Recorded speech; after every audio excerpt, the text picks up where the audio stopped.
नमस्कार, मैं योगी जांगड़ा। हमारे हरियाणा यूट्यूब चैनल में आप सभी का स्वागत है। मैं आज मौजूद हूँ महेंद्रगढ़ विधानसभा आम आदमी पार्टी के कार्यालय में, और हमारे साथ बने हुए हैं डॉक्टर मनीष यादव, आम आदमी पार्टी से।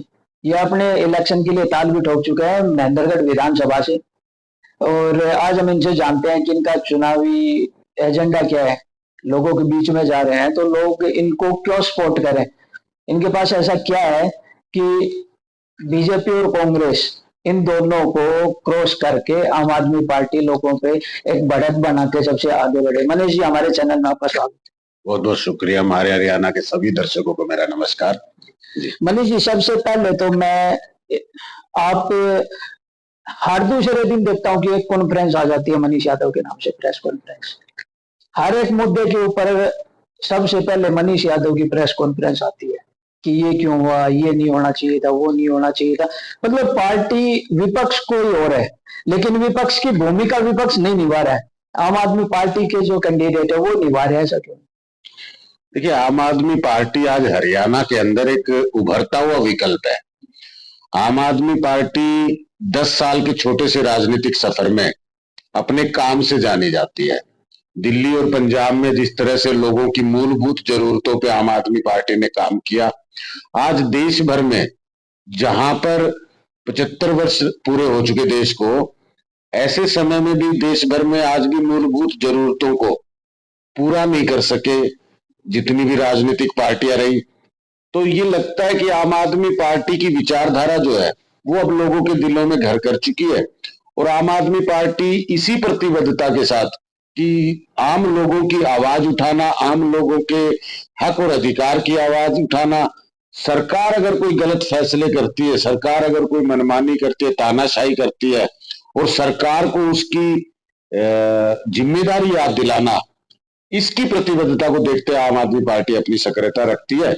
और मैं समझता हूं आज हरियाणा की जनता आम आदमी पार्टी की इस कार्य प्रणाली, इस विचारधारा और जो काम दिल्ली और पंजाब में उसको देखते हुए आम आदमी पार्टी को एक मजबूत विकल्प की तरह ले रही है हाथों हाथ। देखिए, आम आदमी पार्टी ने एक इंडिया जो गठबंधन है उसका कैंडिडेट बन के लोकसभा इलेक्शन लड़ा था, लेकिन विधानसभा में, हरियाणा विधानसभा के इलेक्शन अभी नजदीक आ रहे हैं। ऐसा क्या हुआ कि आम आदमी पार्टी को अलग होने का निर्णय लेना पड़ा?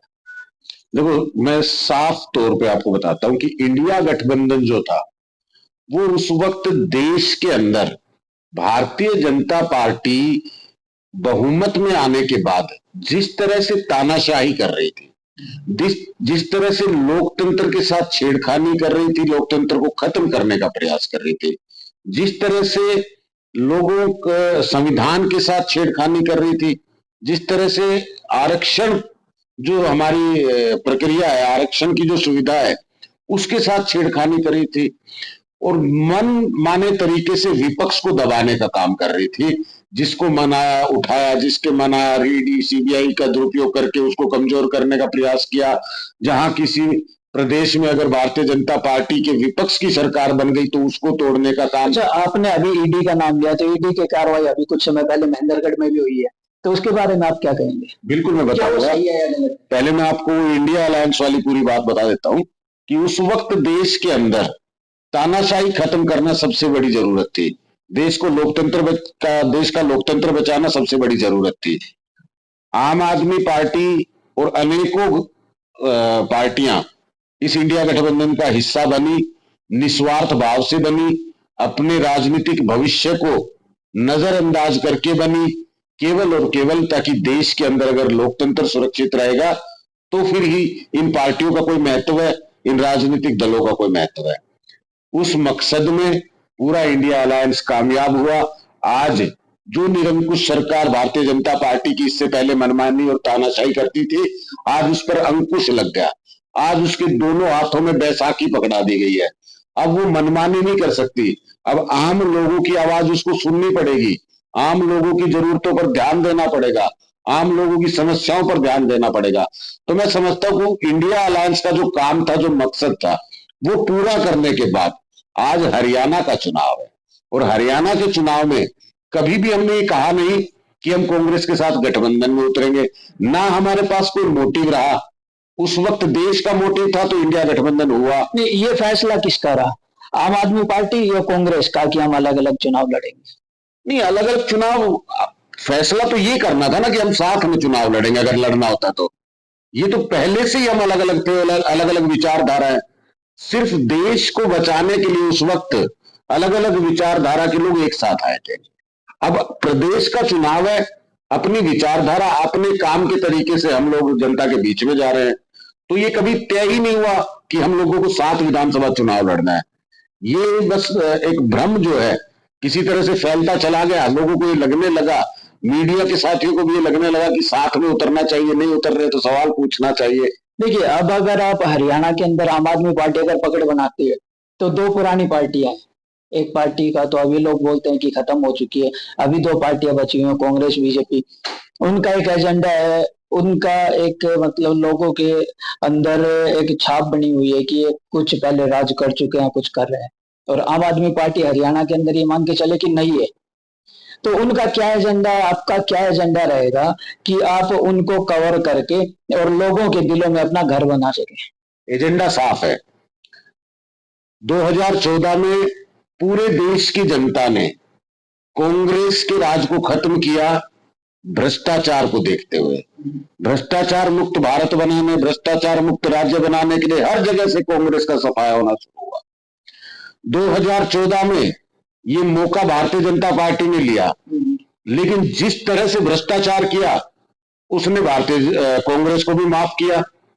मतलब आज जितना भ्रष्टाचार देश के अंदर है, एक आम व्यक्ति को सामना करना पड़ता है हर दफ्तर में। कोई एग्जांपल आप कह रहे हैं कि ये भ्रष्टाचार बीजेपी के अंदर भी है, कोई एग्जांपल? सबसे बड़ा एग्जांपल इलेक्टोरल बॉन्ड का देख लीजिए आप। इलेक्टोरल बॉन्ड में जिस तरह से कॉर्पोरेट कंपनियों से चंदा लिया गया है और उसके बदले में धंधा दिया गया है, वो साफ नजर आता है। आज उनके ऊपर ईडी सीबीआई की जांच होनी चाहिए, उसमें ट्रेल को समझना चाहिए। चंदे के ऊपर तो आम आदमी पार्टी के ऊपर भी क्वेश्चन उठाए विपक्षी पार्टियों ने कि चंदा बीजेपी आम आदमी पार्टी के पास भी आता है, कहां से आता है वो? तो उस टाइम पे केजरीवाल जी ने साफ मना कर दिया था कि देखो, हम जो भी हमें चंदा दे रहे हैं हम उनका नाम उजागर नहीं कर सकते, हमें नहीं पता है कि किस एड्रेस से हमारे पास चंदा आया है, उस एड्रेस पे वो कैंडिडेट है या नहीं है, ये रियल है या फेक है। देखिए, कम्युनिटी फंडिंग एक चीज होती है। आम आदमी पार्टी छोटे छोटे चंदे आम लोगों से इकट्ठा करती है और उन चंदों को फिर चुनाव लड़ने में इस्तेमाल करती है, प्रचार प्रसार में इस्तेमाल करती है। किसी के ऊपर दाब दबिश करके, किसी को मजबूर करके, किसी को सरकारी बिजनेस दे के, किसी को लाभ पहुंचा के चंदा लेने का काम आम आदमी पार्टी नहीं करती। अच्छा, हरियाणा के अंदर ना एक मुद्दा मसला सबसे पुराने लेवल से चला आ रहा है, SYL। और अगर हरियाणा को उस नहर का पानी मिलता है तो हरियाणा का किसान दिन दुगनी रात चौगनी उन्नति करेगा। पंजाब के अंदर आपकी सरकार है, हरियाणा सरकार मना करेगी नहीं, क्योंकि अगर पंजाब सरकार पानी देने के लिए बोलती है तो हरियाणा सरकार तो मना करेगी नहीं, चाहे वो आपकी हो या बीजेपी की हो या कांग्रेस की हो। तो अभी फिलहाल आप आम आदमी पार्टी की सरकार जो पंजाब में है, तो डिस्कस क्यों नहीं करते हो? ये एक मुद्दा है। अगर पानी पहले ही आ जाता है, आम आदमी पार्टी ये बोलती है कि हाँ हम पानी लेके आएंगे, तो जनता शायद आम आदमी पार्टी को वैसे ही चंडीगढ़ का रास्ता दिखा देगी। देखिए, एक बहुत बड़ी बात है जिसको देश के प्रधानमंत्री भी समझते हैं। पंजाब के अंदर खुद पानी की कमी है। पंजाब की जनता इस लड़ाई को लड़ रही है कि हमें हमारे हिस्से का पानी मिले। देखिए, मैं आपको स्पष्ट करूंगा, जो आपका सवाल है उसका पूरा जवाब इसके अंदर है। सुप्रीम कोर्ट ने ये कहा कि हरियाणा को पानी मिलना चाहिए पंजाब से। सुप्रीम कोर्ट के कहने के बावजूद भी कांग्रेस की सरकार रही पंजाब के अंदर, भाजपा की सरकार रही, हरियाणा में भी उस समय इनकी सरकार रही, इनेलो की सरकार रही, तो वहां अकाली दल की सरकार रही।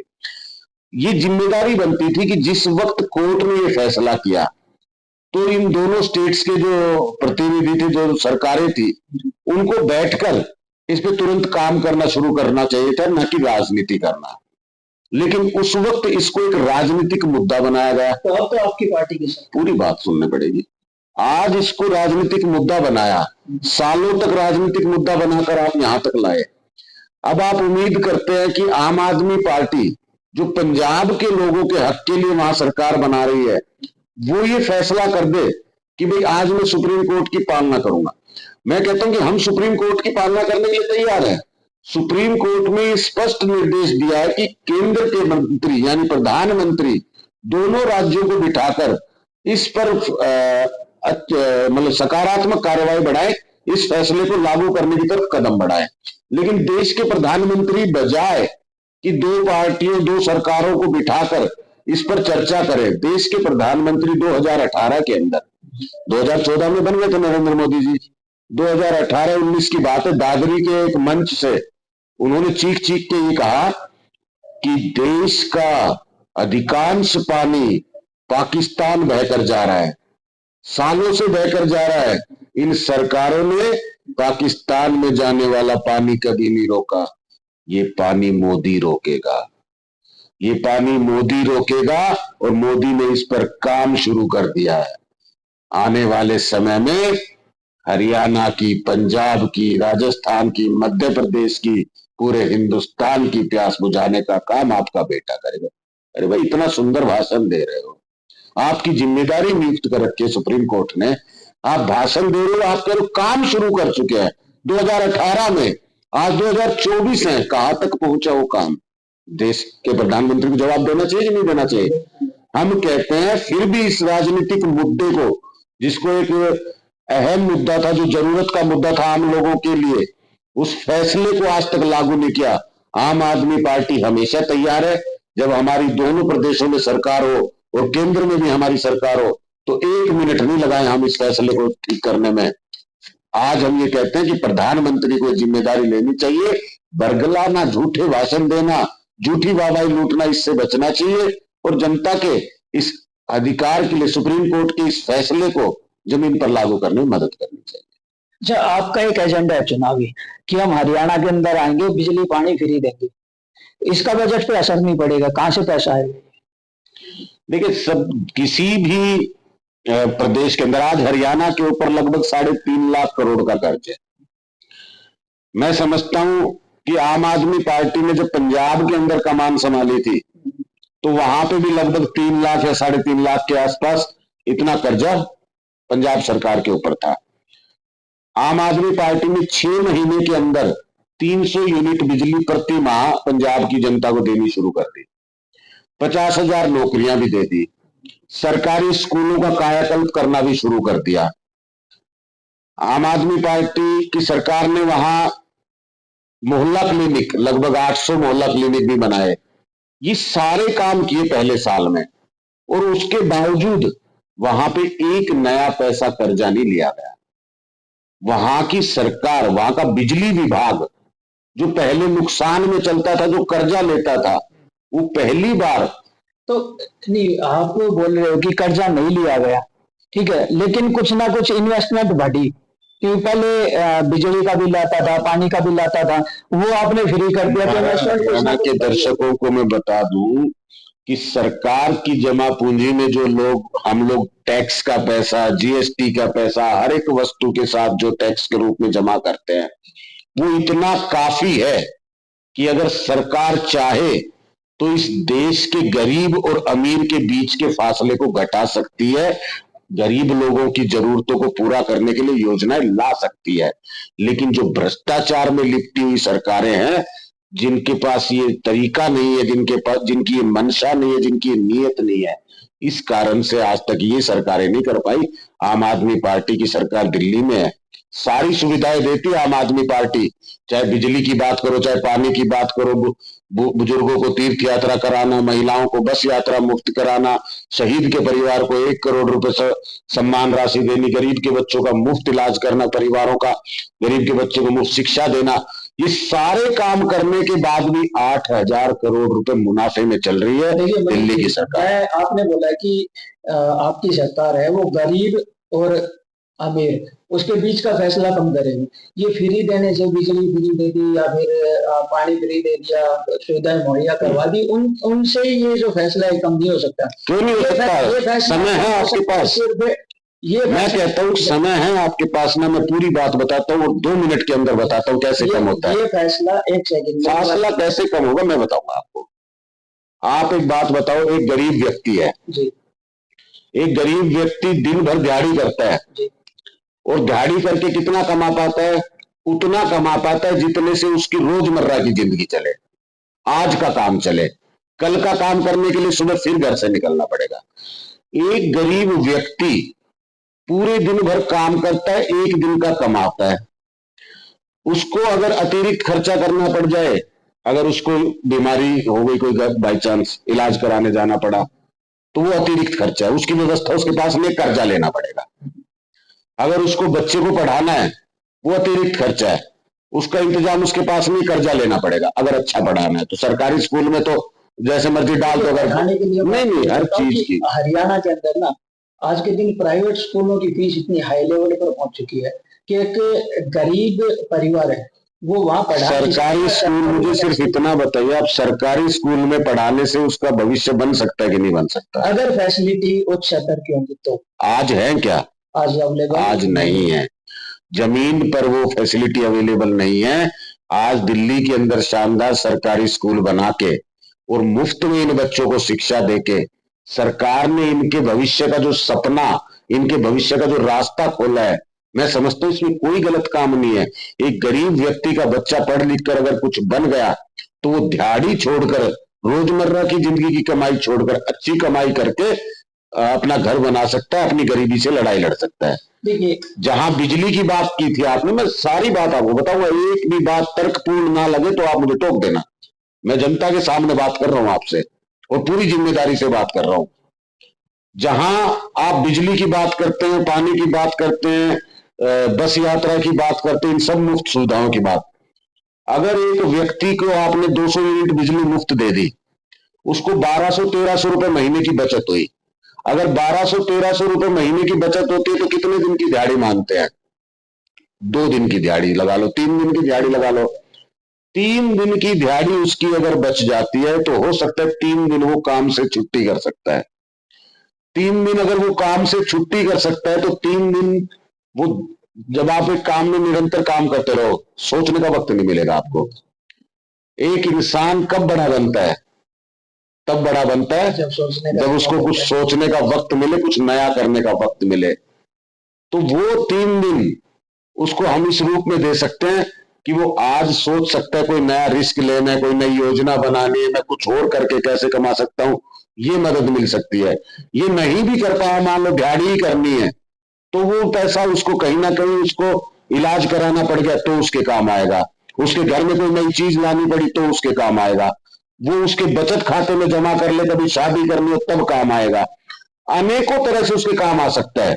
उसकी गरीबी उसकी जरूरतों के आगे खड़ी नहीं होगी, उसकी मदद बनेगा ये बचत का पैसा।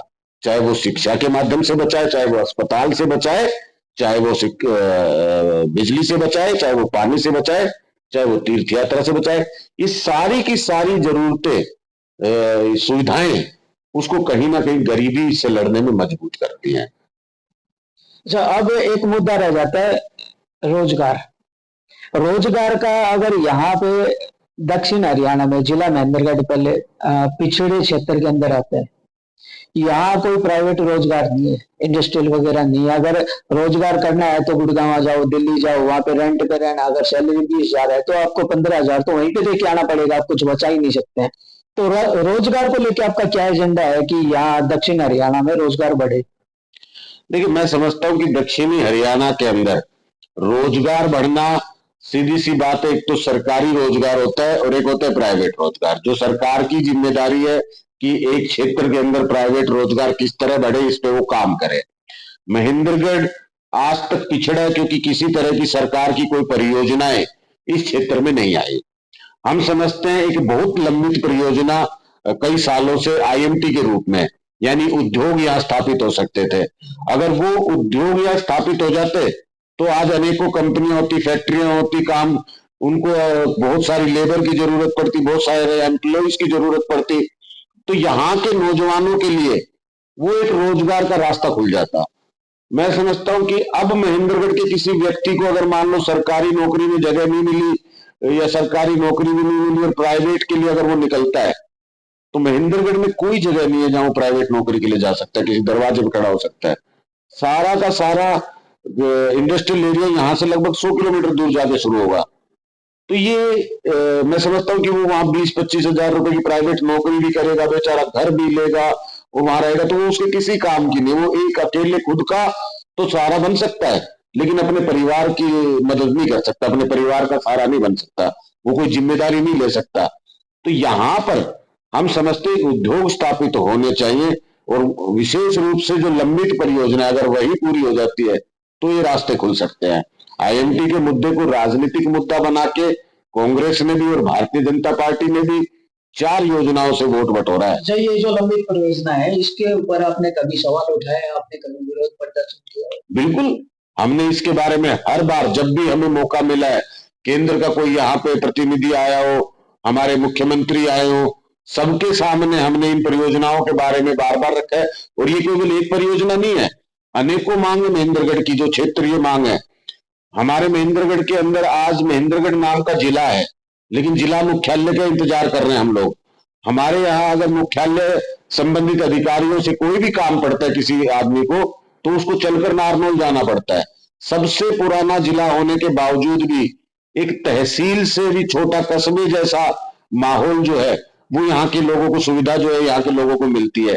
मैं समझता हूं कि महेंद्रगढ़ के अंदर बार बार जब चुनाव आए और बार बार इन नेताओं ने वोट मांगे, तो ये कहा कि हम लोग जिला मुख्यालय स्थापित करेंगे, हम लोग अपनी सरकार बनते ये काम सबसे पहली कलम से करेंगे। लेकिन इनकी वो कलम आज तक नहीं शुरू हुई। इतनी बार इन्होंने वोट भी ले लिए, इतनी बार जीत भी चुके, इतनी बार सरकारों में भी रह चुके, आज तक महेंद्रगढ़ के लोग अपने इस अधिकार के लिए, जो कि मैं समझता हूँ हिंदुस्तान में कहीं ऐसा नहीं देखने को मिलेगा आपको कि जिले का नाम महेंद्रगढ़ और महेंद्रगढ़ शहर के अंदर मुख्यालय ना हो, उसको अलग कहीं बना दिया गया हो। तो इस तरह की ये मांग है। सड़कों की मांग, इस इलाके की सड़कों के हाल देखो आप, 20-20 साल तक गड्ढे तक नहीं भरे जाते। इस तरह के लोग परेशान हैं, परेशानी में चल रहे हैं। सड़कों के लिए आप बोल रहे हैं, बीजेपी सरकार तो कह रही है कि हमने दक्षिणी हरियाणा के अंदर सड़कों का जाल बिछाया है, हाईवे तक निकाले हैं बड़े बड़े। देखिए, सड़कों का जाल बिछाने की बात कहना मंचों से आसान है, लेकिन अगर हकीकत में जमीन पर आकर भारतीय जनता पार्टी के लोग देखें तो जो सड़कें हैं इस वक्त दक्षिण हरियाणा की और विशेष तौर पे महेंद्रगढ़ की, वो जाल नहीं जंजाल बनी हुई है आम व्यक्ति के जीवन के अंदर। वो लोग वहां से जब गुजरते हैं तो ये सोच के निकलते हैं कि पता नहीं आज घर वापस लौटेंगे कि नहीं लौटेंगे। आज वो जब जाता है नहा धो के, तो उसका 1 किलोमीटर बाद वो हाल हो जाता है कि वो समझता है कि वापस जाके दोबारा नहा लो। धूल, मिट्टी, गड्ढे, ये सड़कें हैं, आप इनको जाल बताते हो। अरे जाल नहीं है, जंजाल है। अच्छा मनीष जी, मेरा आपसे एक आखिरी सवाल, अगर आपकी सरकार बनती है तो जनता को आपकी पार्टी की तरफ से क्या नया, क्या खास मिलेगा? देखिए, आम आदमी पार्टी सबसे पहली और मजबूत जो गारंटियां हैं वो देती है मूलभूत सुविधाओं के रूप में, यानी कि बिजली की व्यवस्था हो, पानी की व्यवस्था हो, शिक्षा की व्यवस्था हो, इलाज की व्यवस्था हो, रोजगार की व्यवस्था हो, और मातृशक्ति के उत्थान की व्यवस्था हो, माताओं बहनों को सशक्त करने की व्यवस्था हो। ये है मूलभूत जरूरतें जो देश के मुख्य एजेंडे हैं, जो आम लोगों को वाकई में, जो आज भी 75 साल बाद भी नहीं मिल पाया है। पहला काम आम आदमी पार्टी इस पे करेगी, जो कि हमने दिल्ली में भी करके दिखाया और पंजाब में भी करके दिखाया। बाकी स्थानीय जरूरतें जो है, जो हरियाणा के लिए और जो हमारे महेंद्रगढ़ के लिए है, वो जो मुद्दे, विभिन्न मुद्दे जिनकी अपन इतनी देर से चर्चा भी कर रहे थे, चाहे वो मुख्यालय की बात हो, चाहे वो आईएमटी की बात हो, चाहे वो सब डिपो यहाँ जो बनने के बावजूद भी आज जनता में नहीं आया, खेल स्टेडियम की यहाँ जरूरत है, मेडिकल कॉलेज की यहाँ परियोजना सेंट्रल यूनिवर्सिटी में आनी चाहिए थी, वो आज तक लंबित है। यहाँ पे जो पर्यटन स्थल है, ये सबसे पुराने पर्यटक स्थलों में आता है महेंद्रगढ़, आज तक वो जो काम शुरू किए थे उनमें किस तरह का भ्रष्टाचार हुआ, कहाँ वो रुक गए, वो पूरे नहीं हो पाए, आज तक ये पर्यटक स्थल के रूप में स्थापित नहीं हो पाया। ये एक बड़ी मांग है। जल आपूर्ति की बहुत बड़ी मांग है, सरकार इस पर काम नहीं करती। तो ये सब विभिन्न मुद्दों पे, शिक्षा पे, और वो सब मैंने बताया मूलभूत जरूरतों के बाद स्थानीय मुद्दे, इन सब पे काम करेंगे, मजबूती से काम करेंगे। मनीष जी, आपने हमारे चैनल को समय दिया, उसके लिए बहुत बहुत धन्यवाद, और हम आपको शुभकामनाएं देते हैं। आप ऐसे आगे बढ़े और आपकी सरकार भविष्य में बने और इलाके के लिए कार्य करें। बहुत बहुत शुक्रिया। हमारा हरियाणा के सभी दर्शकों को मेरा नमस्कार और धन्यवाद, आपने मुझे इतनी देर तक सुना। जी धन्यवाद।